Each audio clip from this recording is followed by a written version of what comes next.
At the age of 12, the chosen ones receive the blessing from the god, called a gift. Luke Albert watches the cheerful and lively people of the town from the window and comments how happy they are. His father tells him today is the day of the ceremony where his son is going to receive his gift. They are excited to see the birth of their next battle-ready lord. The power of the royal family dwindled, and in this vacuum, many lords clashed for territory and power. Luke, being the son of a lord, is expected to receive a gift of combat skill to expand their territory and to face the threats from other lords. A person's genetics has a great impact on the type of gift he may receive. Luke's mother's gift is swordsmanship, and his father's was holy swordsmanship. His father is known for his strength and bravery across the land, and this made him rise from Viscount to Marquis in the single generation. Therefore, his father is optimistic about him. In the ceremony, Luke's gift is announced to be a village building that shocks everyone present. His stepbrother Raoul shoves him away to get his gift. However, people do not have any expectations of him because he is the son of a concubine and his mother does not have a gift. However, to everyone's surprise, Raoul receives the gift of holy swordsmanship. Everyone rejoices, praising their new lord, neglecting Luke. He turns to her mother, but she looks at a loss as she stares at her husband, praising the son of his concubine. Luke sets off for north, to the barren, unhabituated land, but no one comes to see him off. Although he knew that people catered to him because he was the son of their lord, he still feels very lonely at the movement. This was all Raoul's great idea to send Luke to the barren land to use his skills of village building in reviving the neglected land. Luke was never the fighting type, so Raoul could be the better choice for their territory in these troubled times. Although House Albert is the house of warriors, he is the odd one, but he has no clue why. After a week of traveling, he finally reaches his destination. There are vast trees and a mountain where all kinds of creatures roam around. He thinks that he has to deal with everything by himself, but his maid Milla calls from behind, asking if he is feeling glum, but Luke says that there is no use crying over spilt milk. Milla tells him that she made a vow to be by side to the bitter end. Her kind gesture touches Luke deeply, but there is something else going on inside Milla's head. She is a fiend who loves young boys, and Luke is just her type. She presents him with two options. First is to make something of this barren land, and second is to run away with her and start a new life. Luke knows that the second option is more enticing, but he wants to put his gift to good use. Luke moves his hand in a gesture, and to his surprise, a screen appears in front of him. Milla watches him stare at a fixed place and worries that her emotions appeared on her face,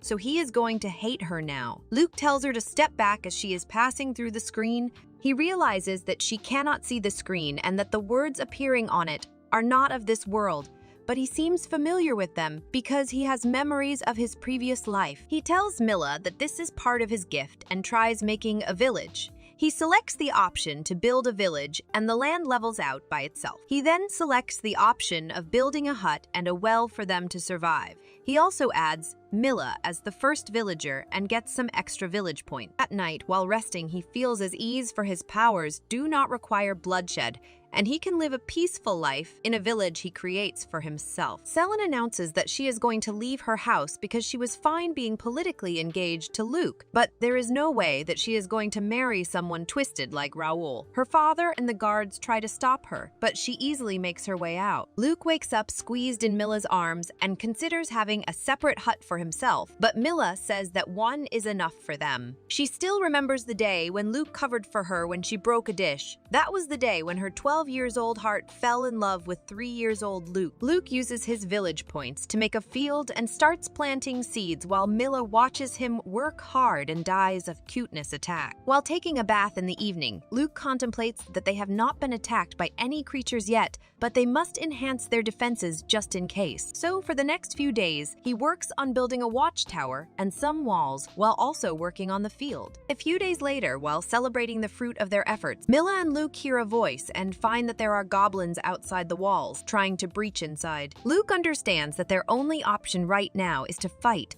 so he tells Milla to stay on the watchtower while he himself moves ahead to fight the goblins. He had been training hard because he was always expected to have a combat gift. He may not have received a combat gift, but he can put his training to good use. Thinking so, he slashes the goblins that are trying to climb over the wall, but the speed of the goblins is much faster than him. He is about to be attacked by one approaching goblin, but Selin arrives and saves him. Selin Bashrata, also known as the Ice Blade Princess, is the daughter of a count who receives the gift of dual wieldings and livens magic, allowing her to fight with 2 blades and the ability to use water and ice magic. She is also Luke's former fiancé, and he has many memories of her. Upon his questioning, she tells him that she ran away from her house and broke her engagement with Raoul. She says that it was better to leave the house than to surrender to death. Luke, as her former fiancé, apologizes for not noticing that HAZ did not want an arranged marriage. However, Selin says that she did not want to marry Raoul, but it was not the case with Luke. Luke does not understand, so she is about to say that she likes him, but Milla makes a dramatic entry, telling Selin to not talk privately like that. Selin, her heart still beating fast from the unexpected entry, asks Milla who she is. Milla explains that this is Luke's village and she is the first villager. Selin looks around and asks how they have some facilities around here. Luke thinks that it is faster to show her, so he places a storehouse in front of her. The screen displays an option to add Selin as a villager, but Luke understands that he cannot let her stay in a place like this. Like worries that House Albert will not remain silent on the engagement annulment because House Bajrata's lack military forces. However, Selin tells him that House Albert cannot do anything because if they become angry at House Bajrata's, they would be surrounded by the enemies. Her consolation does not appease Luke's worry, as he knows that Selin possesses dual gifts and is vital for her house. Selin tells him that her younger brother just got a powerful gift, so they would think things out themselves and she can live here for some time. Luke is shocked to hear the news, but his display screen adds her as a villager on its own. Luke gets happy for a second, thinking that his daily points increased to 12, but he snaps out of it and explains to her that they do not have enough resources at the moment. Milla slowly looms from behind and has a staring contest with Selin, making Luke confused as he is sure that the two met for the first time today. Milla says that they do not have showers or anything a pretty lady would require. Selin counters that it is the norm on the battlefield, and they need her for dealing with the monsters. The two of them engage in the battle for dominance, but Selin kind of loses when Milla brings up the chest size. Luke leaves them to squabble because he knows that they are not going to stop any sooner. Selin finds that Milla and Luke have been sleeping in the same small hut, so she voices her disagreement and the squabble starts again. Luke suggests that he sleep in the storehouse, but Milla and Selin object. Milla does not want to leave him with Selin alone because she thinks that Selin would attack him at night. Selin tells her to keep her fantasy to herself. In the end, the three of them end up snuggling in the same place. They are Milla sniffing on one side and Selin with her heart beating fast on the other side. Luke finds it hard to sleep. The first time Selin went to the Albert house, she was 10 years old. Her father told her to wait outside while he went inside to deal with some matters. She discovered Raoul hitting a boy tied to a tree. She tries to stop him, but Raoul throws the stone at the boy regardless. Selin squeezes her eyes because she cannot see the boy being hit, however. Luke comes in between and the stone hits him. Later, Selin becomes happy to find that he is Luke, her fiancé. A few years later, when they met again, she inquired if he reported his brother hitting him, but Luke says that people tell him awful things just because he is a concubine's son, and Raoul even went to check on the boy he hit later on. Once again, Selin gets reminded how kind Luke is and how she is happy that he is her fiancé. Luke finally saves 50 points to build another hut for himself because he has been having difficulty sleeping between the two in a small hut. Instead of a hut, he is able to build a small house that comes with some furniture. Luke briefs about the stove, the tap, and the flushing toilet, as these things do not exist in this world. He suggests that they sleep separately as they have 2 bedrooms now, but the girls refuse to sleep with each other. So Luke once again gets squished between the two of them because they both do not want to sleep with each other. Luke squirms between them, unable to fall asleep. Selin arrives triumphantly, having successfully hunted a sizable boar. She proudly declares that hunting in the forest is okay as long as they avoid venturing into the perilous realm inhabited by dangerous monsters. In an attempt to showcase showcase her achievement. She flaunts her catch in front of Milla. However, Milla retorts by highlighting her own contributions in the kitchen, asserting that her noble status exempts her from the mundane tasks of cooking and butchering. Thus, Selen's hunting prowess is juxtaposed with Milla's refined and distanced approach to domestic duties. Hearing that, Selen starts moving her dagger on the poor boar, but then they suddenly hear footsteps and find a group of people who are skin and bones and exhausted. Luke warmly introduces himself and shows them the well and how to use it to drink water. He notices that one well is not enough for the group of people, so he builds another well so the people can quench their thirst and rejoice. Luke gestures to Milla about the boar from earlier as well. The group leader, Barlit, explains that when the group left the village, the elderly stayed behind, saying that they would only be a burden and they are less likely to be forced into slavery because of their age. His father, the village leader, also stayed behind, so he became the group leader. These tours, the group wandered around until they found this village when they were about to run out of water and food. Luke explains that their crops are not ready to be harvested, so they do not have enough food yet. Milla arrives with the cooked meal and Luke tells the group to help themselves. The people rejoice at the fresh meal and start eating happily. Barlit becomes shocked at the hospitality they received and starts crying, thanking Luke for his kindness. Luke tries to console him, but he knows that this is not the end of their hardships, as it is impossible to survive in this barren land. Therefore, Luke offers them to live in his village. He tells them that they are short-handed on people to work in the field. Barlit tells him that their group is large, mostly consisting of women and children, so he does not know if they can be of any help. However, Luke insists that the three of them do not know much about planting crops, so they need the group's help. Barlit is impressed by Luke's determination, so he agrees to live there with his group and thanks Luke for his kindness. The system adds the group of 51 people as the villagers, and multiple screens start appearing around Luke, notifying him of the new features unlocking at population increment. Luke gets flustered at the sudden influx of notifications and observes that his village has reached level 3. He notices new features of assessing villagers and moving facilities under villager skills. While looking at the move facility option, Luke swipes his finger to find the buildings move as he wishes. Luke finds this option quite useful and thinks that this is just like playing a game in his previous life. He enjoys himself while moving the buildings, but Barlit thinks that the exhaustion has made him crazy after watching the buildings move. He staggers and falls down, but Luke tries to tell him that this is the doing of his gift. Other villagers hear him say that he has a gift and gather around him. It is rare for the common folk to come across someone with a gift, so they inquire about his gift. Luke tells them that his gift is village building, but the children do not understand what kind of gift that is, and one even says that he wants the gift of holy swordsmanship. Luke becomes speechless at their responses, but he tells himself to not be too surprised because he used to admire that gift as well.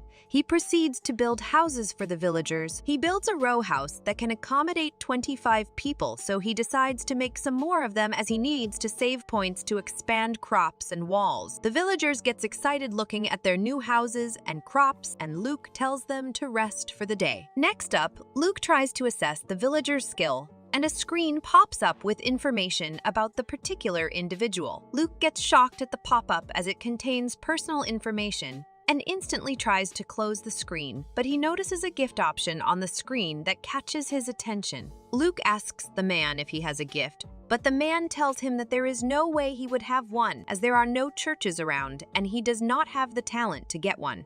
Luke ponders if this is the gift this man would get if he receives the blessing. Luke discusses his new skills with Selen and Milla, and Selen wants him to tell about her status, while Milla twitches at the mention. Luke tells her name, age, which is 15, gift and recommended job, which is general. Selen suggests using this skill to assess people and their loyalty and allot them proper jobs according to the recommendations. Selen suggests Milla has her assessed as well, but Milla turns strange, asking if he can read minds using this skill. Selen doubts just what goes inside her mind, but she runs away saying that Luke is still too young and that she needs to cool her head. Selen and Luke gets confused at her actions and just think that Milla is tired perhaps. The next day, Luke goes around asking questions as Selen suggested and finds that there are 4 more people with potential gifts like Barlit, including wordsmith, maze, explorer, rubber magic, and apothecary. Luke informs Selen about his findings and she gets excited, but it is a pity that only churches can bless a gift, but these people have no donations. Luke was taught that about 50% nobles have a gift and less than 1% have it.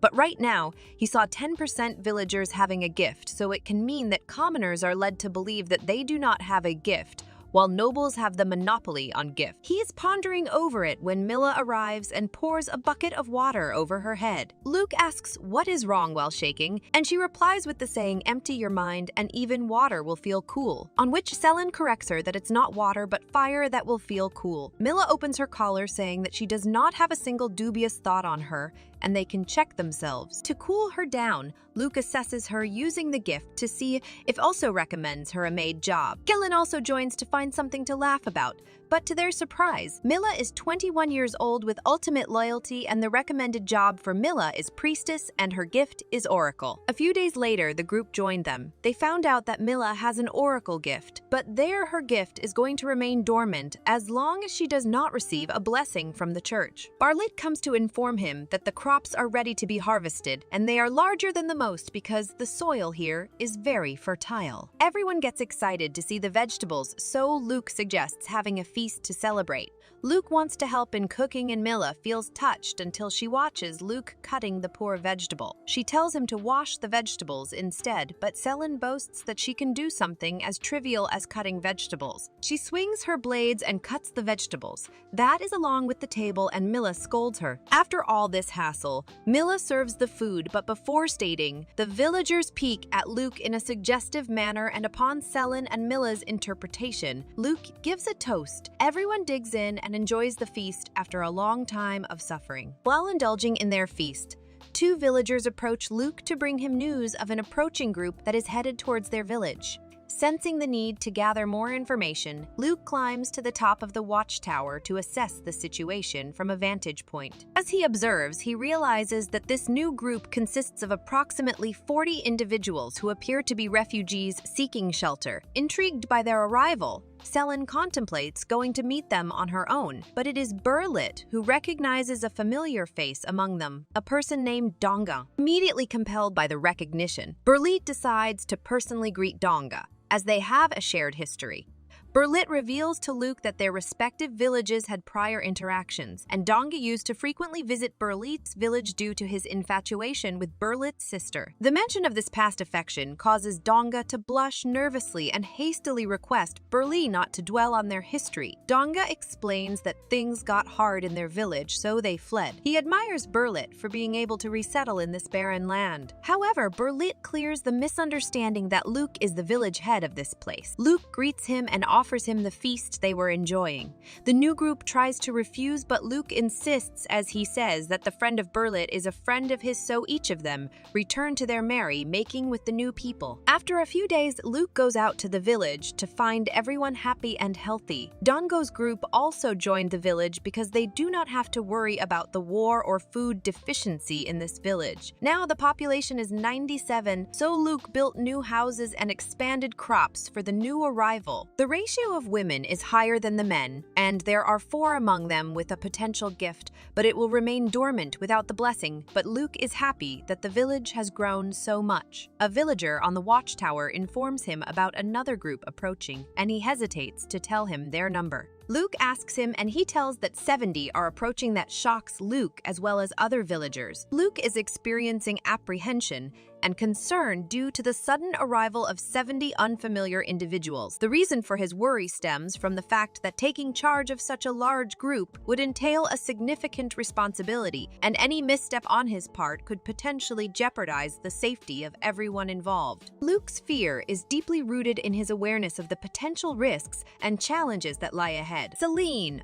on the other hand, expresses doubt about their ability to accommodate such a sensational influx of people. In Selin's perspective, providing false hope to this group would only serve to dampen their spirits and ultimately burden them further. She knows that Luke has a great gift, but there is a limit to how many people he can care for. They also have to keep in mind that not everyone would be as cooperative as Burley's and Donga's group. She also says that Luke does not have to make the decision of accepting them or turning them away by himself. himself and says that she will go talk to them. Luke is shocked at her decision and tries to stop her, but barren and dongua also tell him to leave this matter to them and join Selen. Milla reassures Luke that she will always be backing him up so he can do what he wants. Selen argues that she is just being realistic after hearing Milla say that, but Selen's words prompt Luke to think that she is right because he knows that even among family members, things may not work out, so taking in more people could be a risky step. He knows that he is being overly idealistic, but he still decides to help the people because if he turned them down today, he will regret it. He apologizes to villagers for making a choice that can put them in danger, but he will try his best to not bring any harm towards them. Luke requests to back him up if anything happens, making everyone touched. They tell him that they will always support him in everything he does. So Luke accepts the Leon caravan of 76 people into his village. With the flux of more people, the village levels up to level 4 Ang, he gets more points and new skill facility upgrades, along with a few more benefits. He relocated the buildings with his moving facility skill and made room for new facilities and buildings. He wonders how big their village will turn with the new bonus points and new land, but that pondering can wait because now he has enough points to build a church. Usually only the people of the church can bestow blessings, but Luke heard of the rumors of receiving a gift after constant prayers. This method takes too much time, but it is better to build a church than not build one. So, with a click, a church appears before his eyes, but Luke feels strange after looking at it as he gets reminded of the day he and Raoul got their gift. Milla notices the sudden appearance of the church and goes inside to explore, saying that she is feeling much stronger inside it. She feels like something is guiding her and shuffles in an attempt to get a better signal according to Luke. Tells her that he heard that people with strong belief can receive a gift from the church. This statement boosts Milla and she becomes determined to pray from dusk to dawn. However, her enthusiasm is received as an ominous aura by the villagers. Leaving the enthusiast, Milla cooped up in the church praying. Luke works on his upgrade facility ability to make the storehouse and crop field to save space. He also changed the mud walls with the stone ones and also replaced his small house with a medium one. A few days later, Luke goes to check up on Milla, who is cooped up in the church. He thinks that she is handling too much by herself. He walks inside and finds her immersed in the prayer. Milla notices Luke come in and rushes to hug him, telling him that she received the oracle gift. Luke confirms using his display screen, and Milla really has received the gift of Oracle. Milla happily tells Luke about her gift, but Selen, standing on the door, finds it wrong for letting such a bad priestess exist. Luke gathers everyone in front of the church and tells them that they have a potential to receive the gift, but Berlit refuses to believe it because he always thought that only special people such as nobles could receive gifts, and people like comers will always remain nobody. However, Luke explains that nobles are more likely to receive a gift, but his skills tell him that status does not really matter. He himself does not know how it works, so they can try blessing the villagers in the church. Milla blesses Barlat and tells him that he received the gift of swordsmanship. He becomes shocked, but can feel a sensation in his body. Other villagers appreciate him, and Luke hands him his sword because it would be far more useful in his hand. Barlet holds the sword, saying that he has never held a sword, but it feels right to hold one. He may be old, but he will do his best to be strong enough to protect this village.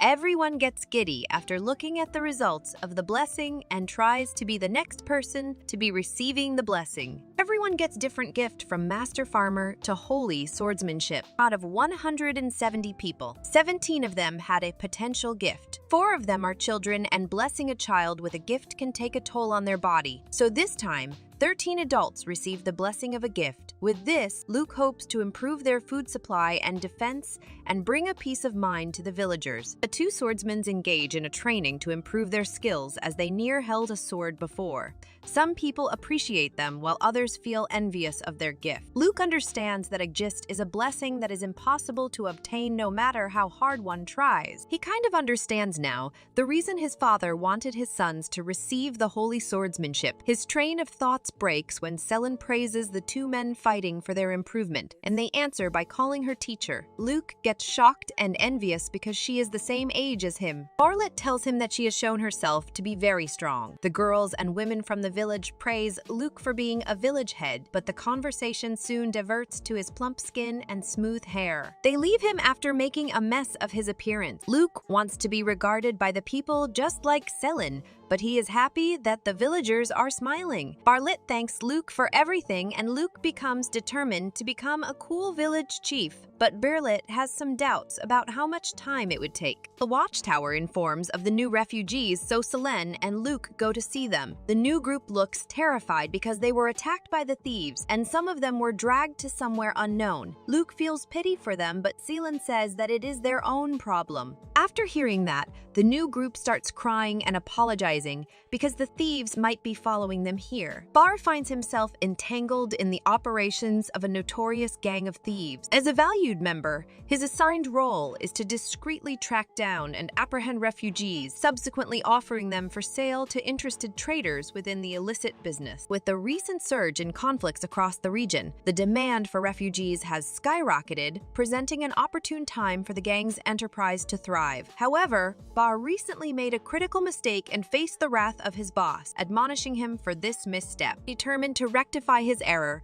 and salvage his reputation within the gang, he embarks on a mission to locate the escaped individuals, diligently tracing their steps in order to ensure their eventual return. As he ascends the towering mountain with determination, relentlessly seeking them, he stumbles upon a previously unknown village nestled in this unfamiliar terrain. To his surprise, the village is inhabited solely by women and children, leading him to speculate that it might be under the administration of the refugees. A wave of excitement washes over him as he envisions the potential to rectify his past missteps and even secure a promotion. Intriguingly, utilizing the extraordinary power of telepathy, he establishes a mind-to-mind connection with Satan, a fellow member of his group, enabling seamless communication across vast distances. A member in the group possesses this gift that allowed the gang to prosper up till now. Bar informs about his findings, saying that so many more lives are going to be ruined all because of the runaway people. Luke gets a weird feeling about something happening even before his screen displays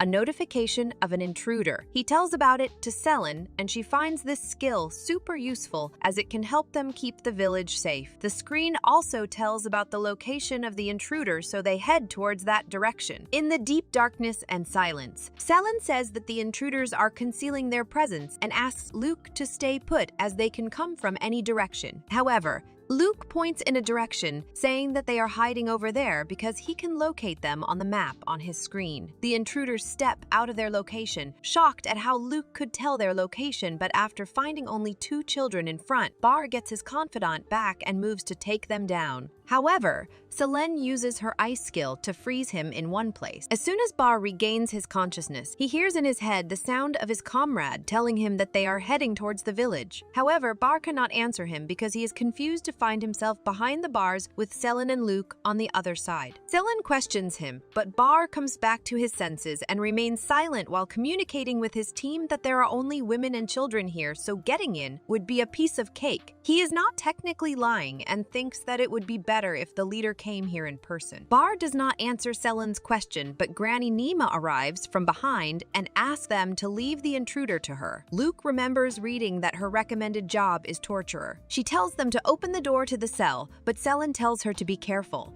Granny Nima tells Bar to imagine her mother's face and how she faced hardships for him.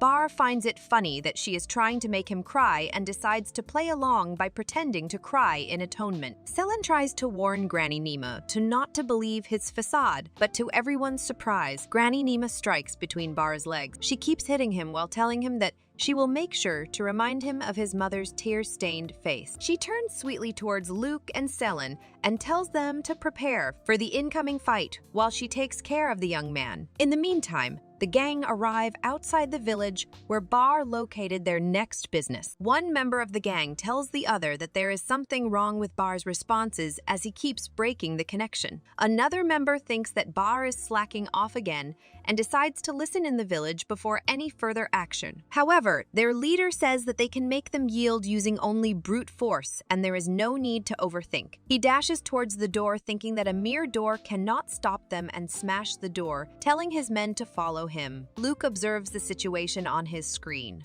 The gang finds it strange that they caused so much ruckus and there is no voice of crying and shouting. They are all wandering, but Luke uses the village points to build a water moat. So the ground disappears under the gang's feet and water starts gushing out. The gang is barely keeping up with the water, but they notice the water freezing, stopping them in their movement. Luke and his team come forward, celebrating their victory, but the gang leader comes behind Selin, knowing that she is the one who froze the water and strikes at her. Selin is able to draw her sword in time and counters the strike head-on. She praises the gang leader for his strength, for he broke out of the ice so soon. The two engage in a fight, making others realize that the two of them are on par with each other. Luke realizes that the ice is melting because Selin is focused on her fight, so he tells others to round up the thieves, but he is too late as the thieves in the water approach him. The thieves are about to get to him, but Barlet comes in time to save Luke. Luke wants to say his thanks, but Barlet is fighting and keeps tossing and turning Luke in different directions, making his head spin. During this turmoil, Luke notices Perun and Lando frozen in feet because this is their first time in real combat.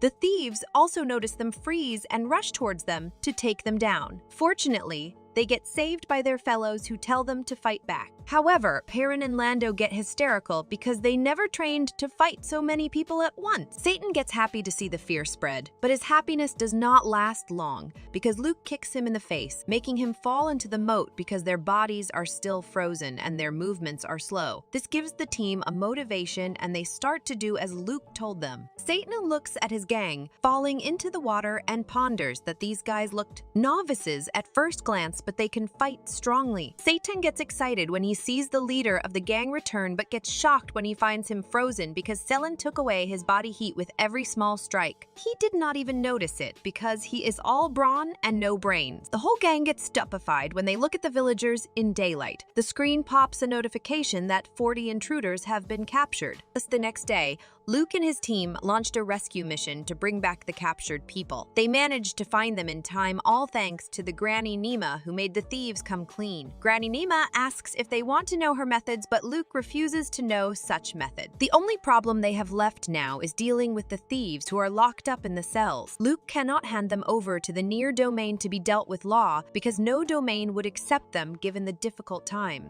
Luke is pondering over what to do with them and Granny Nima arrives behind him, making the thieves shriek in fear. A screen pops up in front of Luke asking if he wants to turn the thieves into villagers. Luke shoves it away, knowing that it would be too risky. He comes across the rehabilitation center facility that can help rehab the criminals. He knows that if he sets them free, they will go back to their old ways, but if he accepts them as villagers in the rehabilitation center, he can use his skills to know their loyalty and other stuff. So Luke brings this idea to the villagers who do not like this idea very much. They think that they are bad people who should be dealt with accordingly. There is no need to save them. However, a few people are more accepting of Luke's idea that makes the village divide in two because there is a woman whose family was eliminated by the thieves. So after this discussion, a few people left the village and the population on the screen also went low because it seems that once the people with low loyalty are away from the village for a certain amount of time, they are automatically removed from the villagers list. Luke feels a bit sad, but Granny Nima tells him that a day will come when the villagers will forget what Luke did for them and will go wild, but she reassures him that she likes to deal with that kind of people. Luke goes to the cells and adds 43 people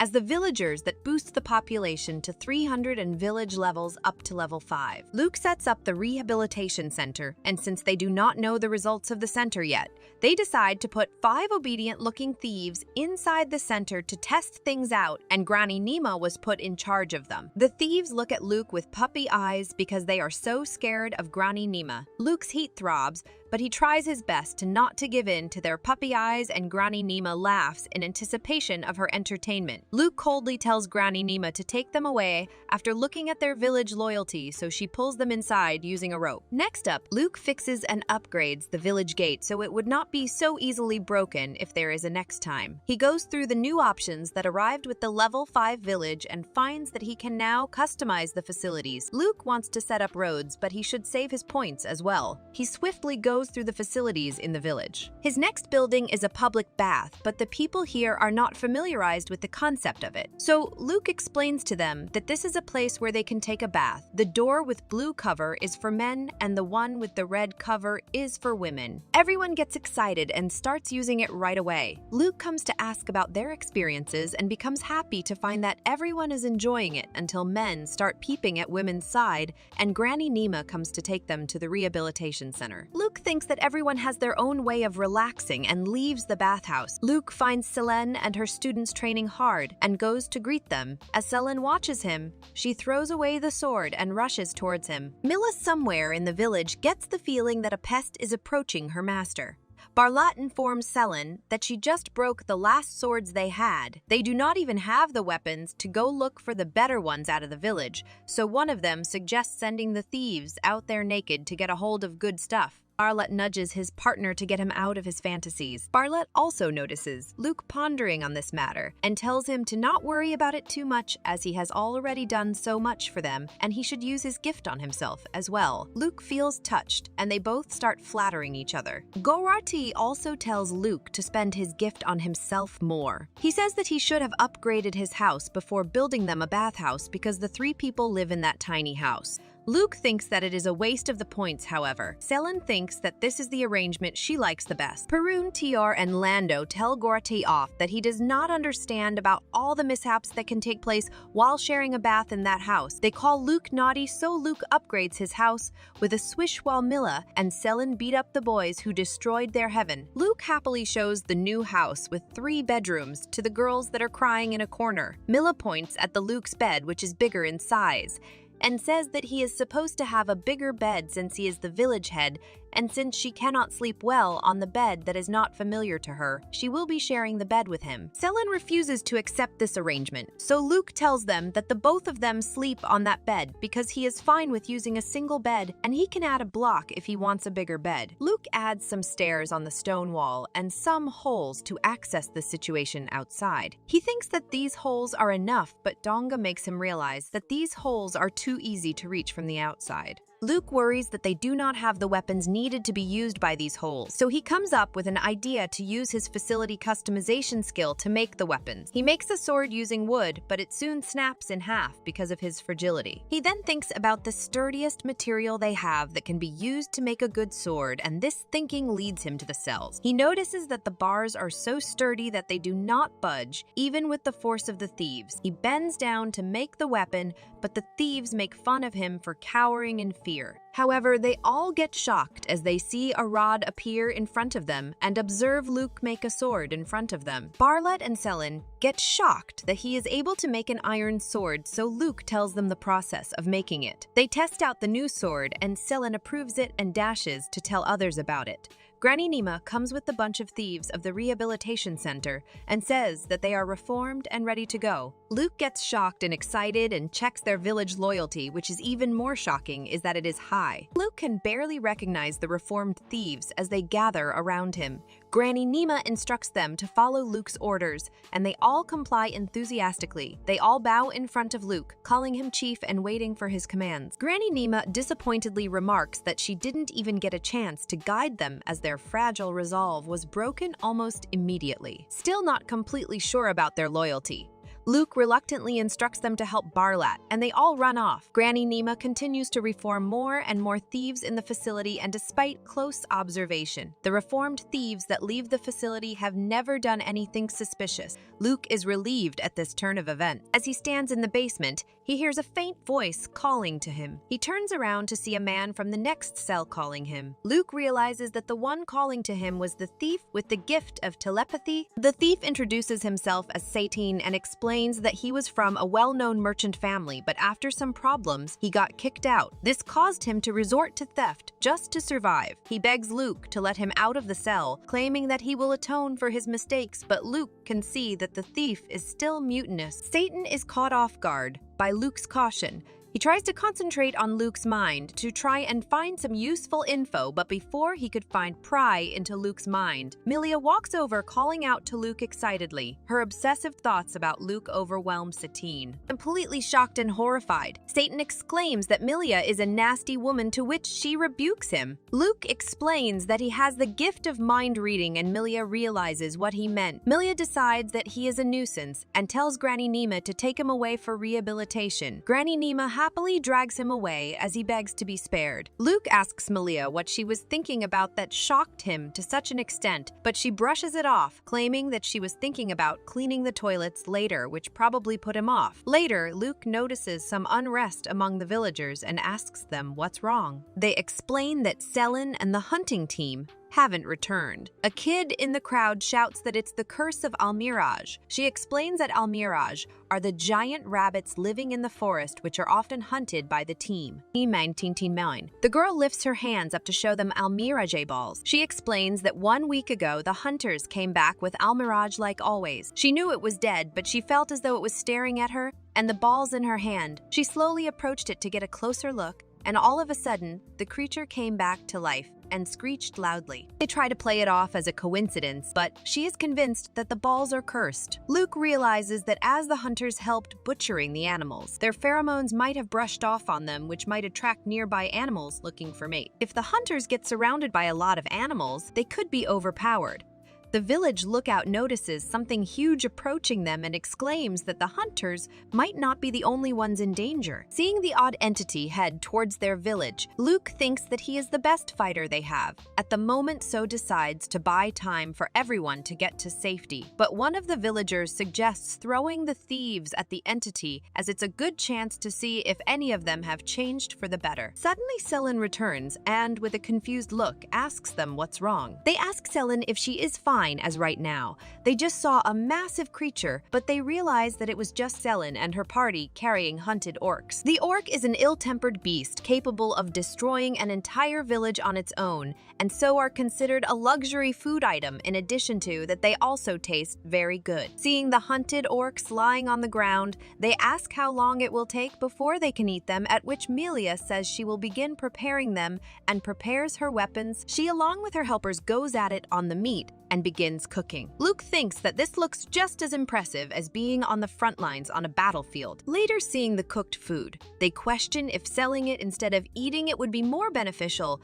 but seeing the delicious meat, they eat it anyways and even try to shove a piece into Luke's mouth, saying he should try such a delicious food. He eats a piece and he too gets captivated by the nice taste and wonders why, as it didn't taste that well before. Selin tells him that it's because this meat is fresh and explains that orcs are usually found in deep woods and their meat is transported by foot or cart, so by the time they reach them, the flavor gets affected. Luke notices that Barlat looks gloomy and asks him what's the matter and if he doesn't like meat. Luke realizes that it probably wasn't the curse of the balls. Milia leans and says that it's ready and they should bring it in, but others are clueless about it. Milia brings orcish ball broil, which shocks Luke, but Barlat says that he has had horse or bull ones, but this is a first for him too. The girl begins to dig in and eat them along with the stew, while Luke and Barlat watch in disgust. It's now been half a year since Luke created the village when Barlat and the rest ask him about a trip back home, as they have been concerned about their parents. Luke suggests bringing them to the village, but Barlat says the trip will be too much for them. But Selin says she will help them, at which Luke says that they can spare a few men for that.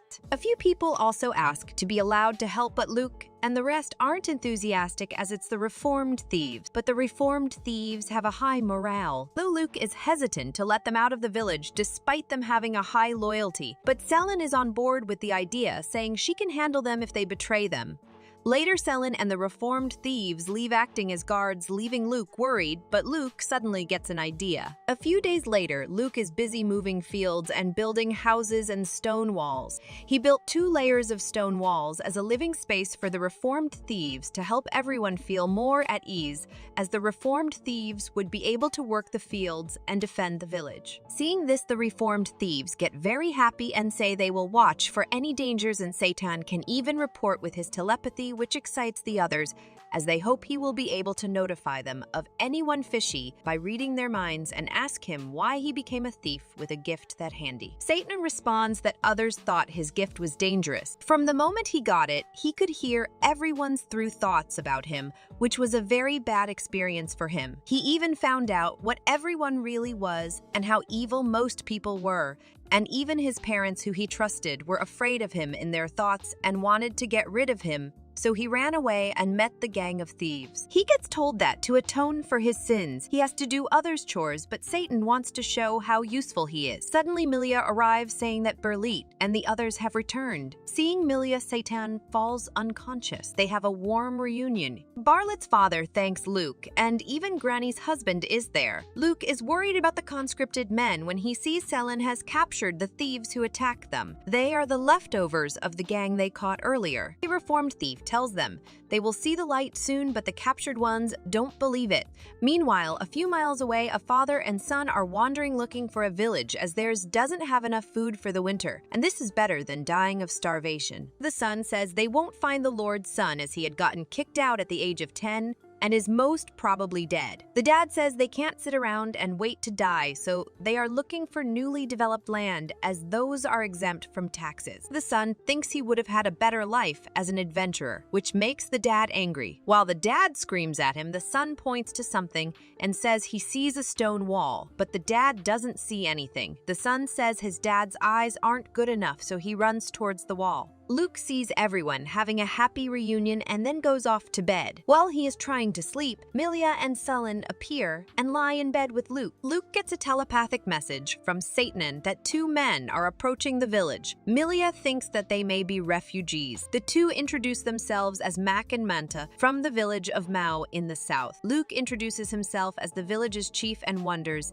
if the 2 are from the Albert domain. Mac asks if Luke is the son of Lord Albert, which surprises Luke. Mac says that he had heard that Lord Albert ordered his son to cultivate a wasteland. Luke says he has been here for half a year, but seeing the progress, Mac and Manta can't believe it. Luke asks why they came, and Manta says they came to earn some money for the winter as another fight is coming. Luke agrees, which makes them very happy, but Luke is worried about another fight and thinks it must be against the house of Skoeneger and wonders if Rule will join in the fight. Mac thanks Luke. Luke wonders what he would be doing if he got the gift of holy swordsmanship and if he would have noticed all the suffering around him. Mac says they will return to their village, but Luke says they can stay, which makes Manta happy. A few days later, more villagers of Mao come and are impressed seeing all that Luke has built and say the rumor about him getting a bad gift were false, but Luke says that it's true. He didn't receive the gift of holy swordsmanship and was ordered to cultivate a wasteland and instead got the gift of village building. The hunters return at this moment. Selin drags hunted Almirage, and everyone is surprised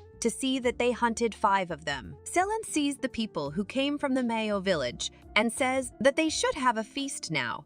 Luke wonders why Selin is acting like that when suddenly the hunters present a great boar, which shocks everyone. Luke asks how they took it down. Noel and Gorai T stopped at using their shields, after which the rest aimed at the neck.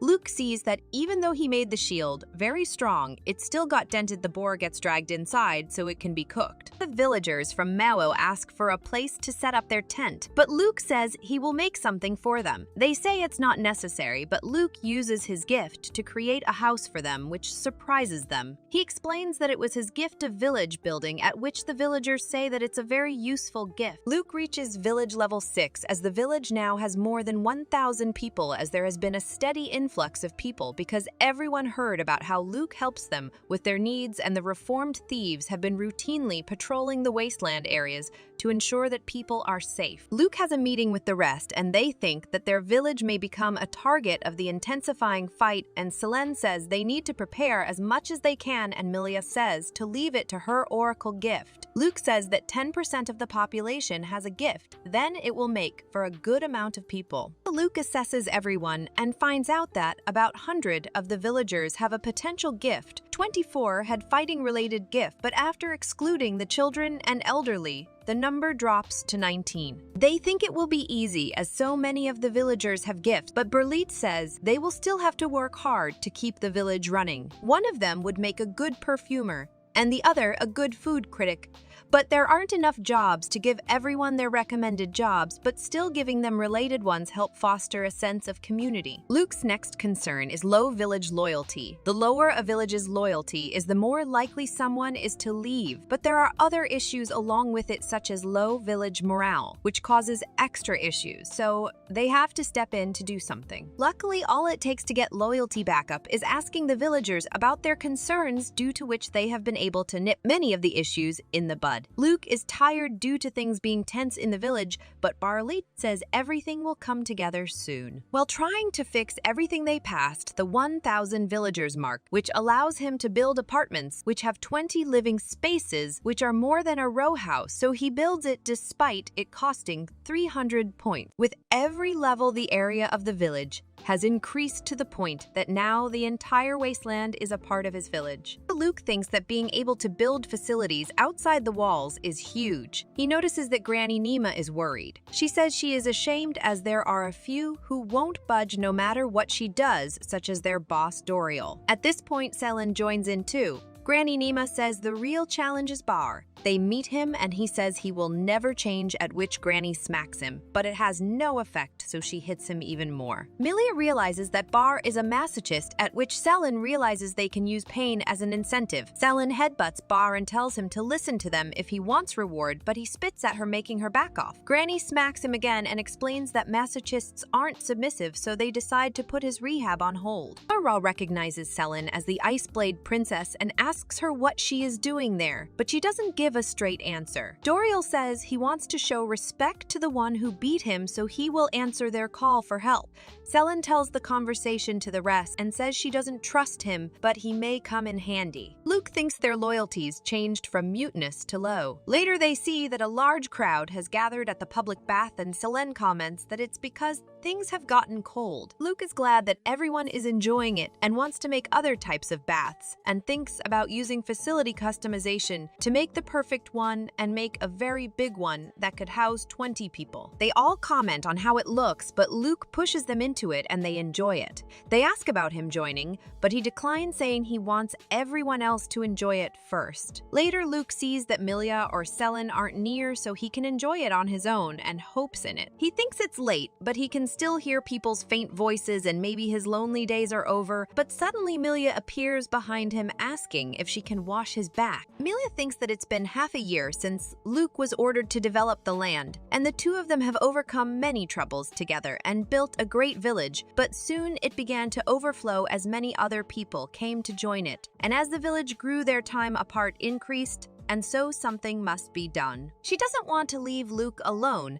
and wants to fill the void in his heart, and decides to offer him her touch and convinces herself that she is doing it for him. Suddenly, Selene appears and says she is being sneaky and begins to fight with Milia over Luke. Luke shouts at them to stop fooling around in the bath, at which the two stop. Meanwhile, in Northia, a soldier tells Governor Dantho the bad news that people from another village have completely vanished. Dantho says he expected only a few to leave, but this is too much and wonders why everyone left. The men who investigated it heard a bizarre rumor that there is a new village in the northern reaches which promises people safety and comfort. Dantho says that it's a trap as the area isn't livable and tells him to look into the area, and he would come to as Luke had been ordered to develop that area. Luke gets told telepathically that a suspicious group is observing them and they may be scouts. Selene notices that Luke is worried, who tells her about the scout. The others want to prepare for a fight, but Luke says that they have all gotten stronger, so she won't let them start a fight that easily. A few days later, Governor Dantho arrives at the gates and is shocked by what he sees and wonders how a settlement like that was formed so quickly. A man screams, asking what business they have. Dantho introduces himself and apologizes for his sudden visit and asks to speak with the head of the village. The man pops back inside, and a few moments later, the gate opens up. Dantho thinks that it's a trap, but his guard reassures him. The governor sees that they have produced behind the walls and that their produce is massive and is shocked to see wheat growing at this time of the year. He sees that they have two-tiered stone walls for which they would need a large amount of manpower and notices that the villagers are quite healthy and concludes that the rumors about the place being a paradise were true. He gets welcomed by Luke, who introduces himself as head of the village. Dantho is now sure, even though he had only met him once before at the capital, he is sure that the boy is Master Luke and bows in respect, while his guards are shocked seeing the skeleton of a great boar right behind Luke. The guards chatter about the bones of the boar and wonder from where they picked them up. Suddenly, a person gets atop the skeleton and announces that the hunt was very delicious.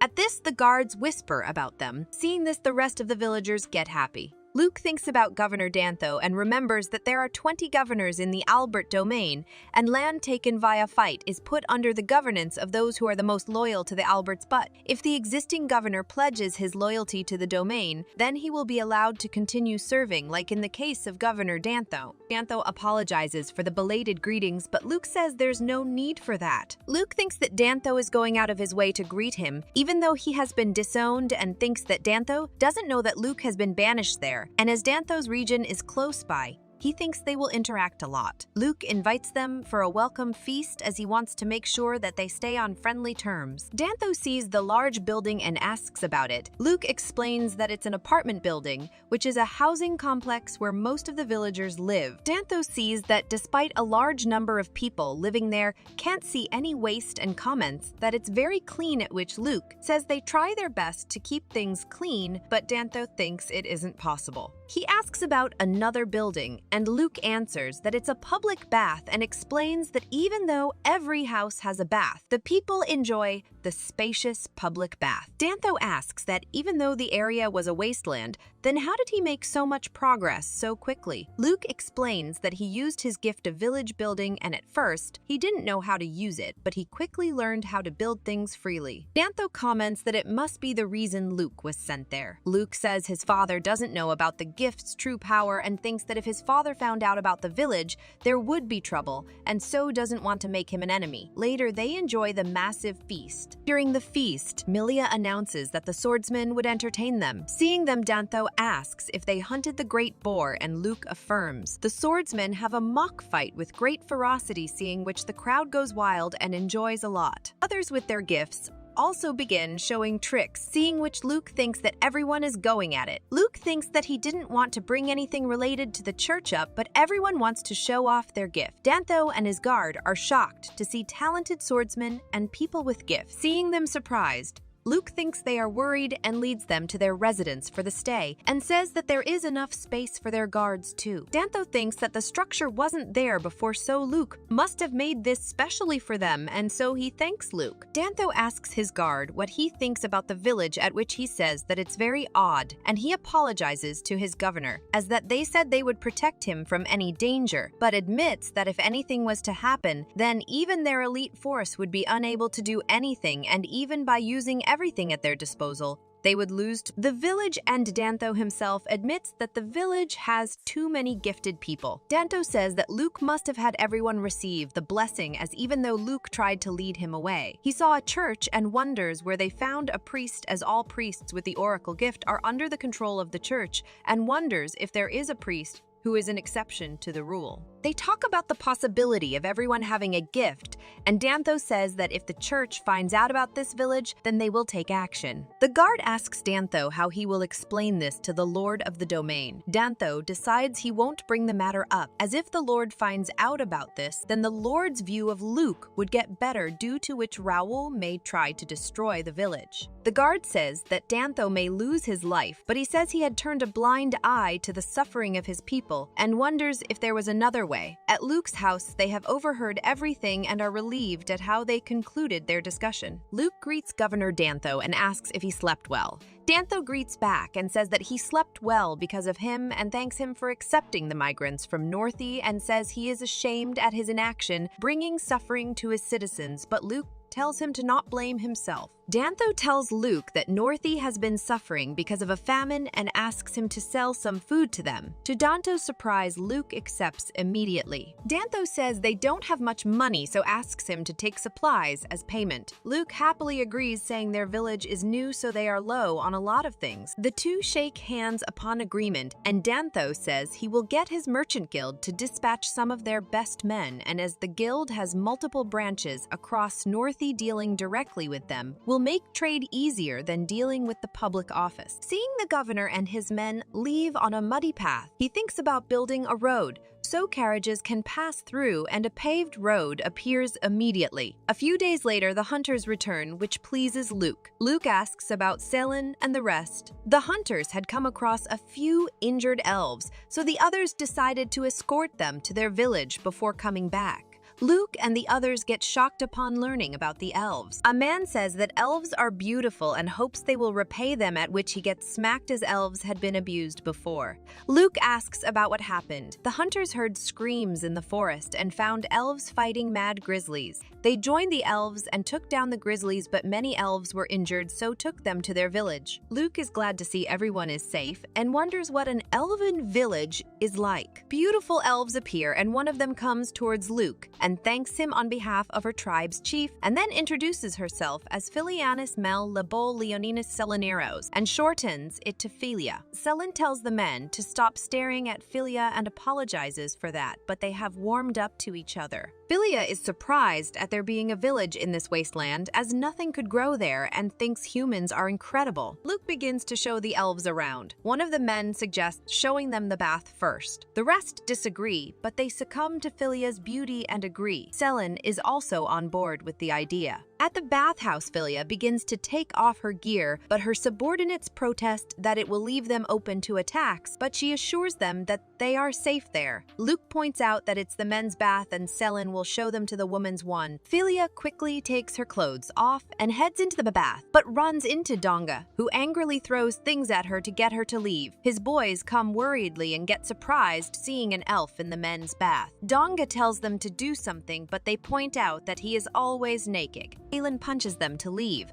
but they protest that they are in the men's bath. Philia enters the warm bath, which angers Dongua, who threatens her. Hearing the ruckus, Luke's granny comes with the intent to spank them, but Luke says they are guests. Philly is confused by the mess, and Selin tells her to put her clothes back on. Later, the girls take a bath in the women's bath. Luke thinks that Philia and the others are enjoying the bath a lot, as they have been in it for half an hour. Suddenly, the elves burst in naked and get told to put their clothes on. Philia thanks for the help and bath and explains that even though a single mad grizzly can be as difficult to deal with as multiple orcs, but they underestimated them as they are usually alone, and they would have had more casualties if it hadn't been for Selin and the rest. Philia gives Luke a box as a gift. He opens it and sees that they are potions, which surprises everyone. Selin and the others are happy at getting such rare medicine, at which Philia laughs and says that her clan has passed down potion recipes for generations, but they still can't save those who have been lost, and thanks Luke for helping them not lose anyone. Later, they have an amazing meal and says she wasn't expecting that, at which Selin replies that they had also treated them to a meal in their village. Everyone is busy talking with each other when Philia asks Luke for the toilet and gives her the direction. Philia enters the toilet and is shocked, as this is her first time seeing a toilet like this,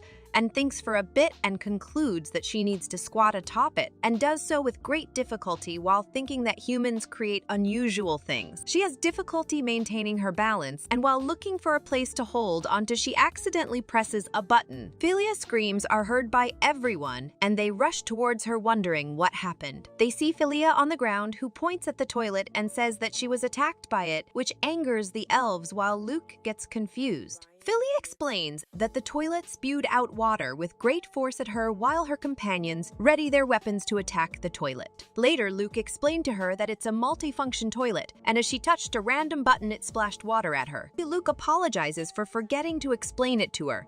Philia wants to use it and asks him how he made them. Luke says he doesn't know how he used his gift and says he can create facilities as long as they are within the village, and his gift is powerless outside the village. So even if she takes the toilet, no water will come out, which makes Philia sad. Later at the village gate, the elves thank Luke and the others when Luke asks about Philia. The elf tells him that Philia went to the toilet. Luke wonders that she has been spending a lot of time in there and wonders if she ate something bad and runs to check up on her. He gets to the toilet and it seems that Philia is having a fight with the toilet, and he hears her sounds and decides to back away. Later, Philia leaves the village. After that, Governor Dutton's tradesmen came to the village to trade field crops with everyday things like clothes, crop seeds, herbs, and livestock, which are all females, which makes everyone in the village very happy. Luke thinks about building a livestock shed, and it gets built immediately, which makes the animals happy. Nellie is able to understand the animals, so Luke decides to leave them under her care. They are happy that they can now eat milk and eggs, which makes one of the cows mad as she recently underwent heartbreak. Philia is being chased by an orc who swings to strike her. Meanwhile, back at Luke's village, the village has gained prosperity ever since the tradesmen came and brought resources. The villagers are happy at being able to make pancakes and designing dresses, as until now they had to reuse bed sheets for clothes. The environment is like that of a festival, as everyone is enjoying themselves when someone shouts that an elf seems to be running towards them. The elf screams for help and says that the orcs came to attack her village, as they usually become aggressive this time of year while looking for food, but this time there were too many of them to fight against. She explains that during the fight, Philia had ordered to abandon the village, saying she would buy them time, and told the villagers to escape and pushed her while shouting at her to do what's best for the village, at which she ran away towards Luke's village as fast as she could. Luke looks at Satan and Selen, and they nod in agreement to help the elves. Luke orders Satan to tell all the elves to escape to his village and inform all of their villagers about the current situation. The elf cries and thanks Luke for this. Luke thinks that after his gift level increased, his territory size must also have increased, and hopes that Philia and the rest are in his territory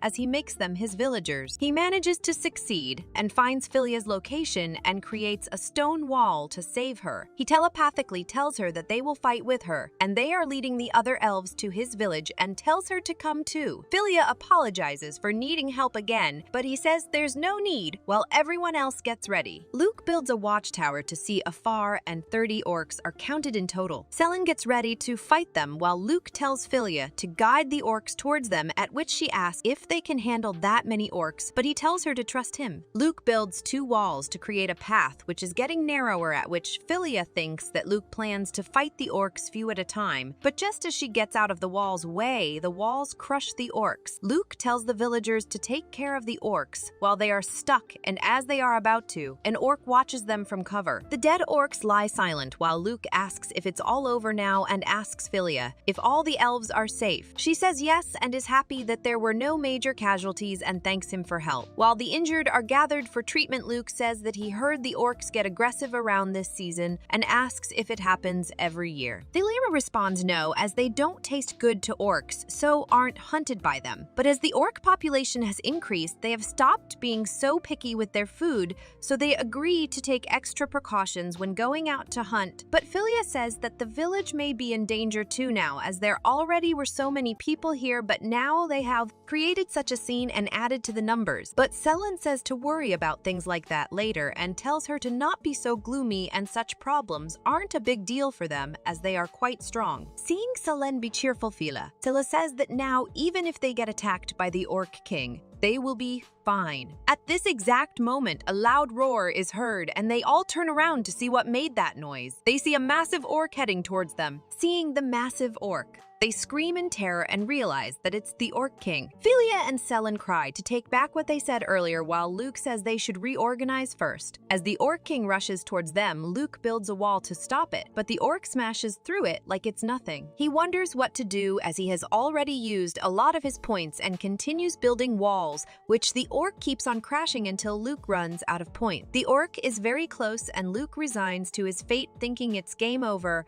but he gets saved by Noel and Gorty armed with shields. Luke is worried about the safety of the village and asks Satan for a favor. The villagers and elves attack the orc together, but are unable to have any effect on it. Selen jumps up and strikes at it with her blades, but she is unable to do anything. The orc has too thick of a skin, and it throws all of its attackers around as they fail to do anything to it. Selen thinks that at this rate, they will only suffer more casualties and wonders what to do. Suddenly, a voice is heard calling them weak and telling the tired ones to sit out and Selen to move flashily to confuse the enemy. The man says that he isn't good at handling shields, but there is no choice now as they need his help. This man is Doriel. Selen asks Doriel why he is there, at which he replies that Luke used Satan's ability to call him there, and he had said he would help them if they needed it. Selen asks Luke, and he responds that things were looking bad, so he bet on the portal while they still had the manpower to fight. Doriel tells Luke he made the right choice and is glad that he got the chance to fight the Orc King as he rushes at it with his shield. The orc swings its arm, once pushing Doriel back and creating a cloud of dust while ruble flies everywhere. There is complete silence and the people wonder where Doriel went. Suddenly, Doriel crashes into the orc with such a great force that the Orc King finally stumbles for the first time. Selen sees that now is their chance and tells everyone to attack at once,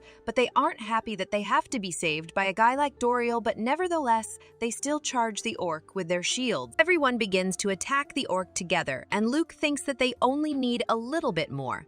As everyone attacks the orc together, Luke waits until finally the moment he had been waiting for arrived. Luke has finally received his daily additional points. He shouts at everyone to get out of his way, at which they back off. Luke creates a stone wall that strikes the orc below its chin, and he constantly makes stone walls to strike at the orc, thinking he has to do it, while the Orc King has lost its momentum. He keeps on striking it until in the end, Luke has managed to create a stone wall prison to capture the orc. The villagers get happy that they have won, thinking they have captured the Orc King, when suddenly they hear loud, banging noises as the orc tries to smash the walls. Luke thinks he needs to use the facility upgrade to increase the strength of the walls and decides to build a facility atop the structure. He builds a watchtower on the ceiling, and not all that's left is to remove the ceiling and removes it, which causes the watchtower to fall and crush the orc. This is his special move, the facility crush. His granny asks if he said something, but he doesn't admit he named his move. Luke says that the Orc King has gotten quiet now. Selen climbs up the structure, and after Luke removes the watchtower, she peeks and smiles that the Orc King has been defeated. Everyone begins cheering for their victory, but Doriel is sad that it's over already. Luke thanks Doriel for help, at which he says he doesn't expect anything in return from him. Luke says he will reconsider what will now happen to him in the future. An elf asks Luke if he is the chief of the village and introduces himself as the chief of the elven village, Leoninus Mel-Lebel Rondelinus Elsibola. Luke sees the chief and thinks that his name is very long. Suddenly, all the elves bow in front of him and apologize to him for causing any inconvenience. The chief says they had no choice but to seek assistance from Luke's village, but while doing so, they mistakenly endangered everyone in it and are ready for any punishment he may give. Luke tells the chief that it's just luck that it ended like this, and they may have been the ones who ended up needing help, so he shouldn't worry. The chief is still adamant that they need to take responsibility for this mess. Luke glances at his villagers, and in an attempt to change the topic announces that they must all be tired and hungry, and says that they should have a barbecue, at which everyone cheerfully agrees, which confuses the elven chief. Philia laughs and tells her father that Luke is a very generous person, and she is sure that none of the villagers there have any thoughts about accusing them, and he seems to agree with her. He then tells the other elves that the people of Luke's village will be good neighbors to them, and they will accept their kindness and form a strong relationship with them, and the elves agree with him. The chief asks Milia to let them help with the cooking, and as she is about to thank him for that, she gets surprised as the elves quickly jump into a warm bath. The chief says he never imagined that he would get a chance to enjoy a bath like that, and asks if it is appropriate to receive such hospitality. The other two elves sarcastically say that they can't decline it when their neighbors are suggesting it, so earnestly though they acted a bit strange. Melia had awkwardly signaled them to go ahead and take a bath in peace. Later, when they get out of the hot bath, they are pointed to the food and get happy seeing it. Everyone has a joyful time with food and drinks, and Granny serves the food to the prisoners. The elven chief, enjoying everything, says that he had heard that the village is a very comfortable place, and Luke says he is happy to hear that. The chief says he must thank him for all that he has done for them, when suddenly an elf rushes to him and begins whispering in his ears that she has confirmed the state of their village. And just as expected, the village is extensively damaged. Upon hearing this, the chief says that they must get everyone who can move to begin building before winter comes. Overhearing all this, Luke suggests to the chief that they should stay at his village until theirs is rebuilt. The chief asks Luke if he is sure. Luke happily says that he is sure, as originally this village had been made up of migrants from different places. The chief is hesitant at first but ends up accepting Luke's offer, and thinks that it's burdening Luke again is a weight on his heart, but their situation is very desperate, so they have to do this, and no one can refuse the invitation of a village which holds such a miraculous treasure. As he looks at the toilet, Philia leaves to repair her village, which bums out Selin and Melia, who ask her to stay longer, but she says they need to go as they will take time to deal with any beast they run into. Luke suggests building an underground tunnel so they can return safely. Philia is surprised and asks if he can do that, as even with his skills, it may take many years as the villages are quite far apart. Luke quickly builds a tunnel that lets them get to the elven village very quickly. The elves are impressed at this, but Luke thinks they could only get to the outskirts due to his limited area of control, but he could have directly connected to their village by force, and he remembers an old skill that he didn't think he would have to use and thinks that if it will let him help them, then it's fine. Luke says he may be able to connect the tunnel to their village, at which they tell him to do it if it won't be a problem. They see that the damage is very bad, and they won't be able to stop the beasts from coming in due to the state of their stone wall. Luke tells them to wait, but Philia tells him that they want to rebuild on their own, as they have been relying too much on him. Luke thinks that he has gotten accustomed to his gift's convenience, that he failed to consider that others may want to use different methods. While Luke is thinking, the elves are happy that they can live at Luke's village longer now and want him to take longer with the tunnel. Meanwhile, Million gathers everyone who is granted gifts in the village and says that she is going to relay important information to them. Million says that it's about their chief Luke. She says that Luke is the chosen one and was sent by the gods to save their world of chaos, and he will become the world's savior, and they have yet to see his full power, so they should devote themselves to Luke, and everyone agrees and cheers his name.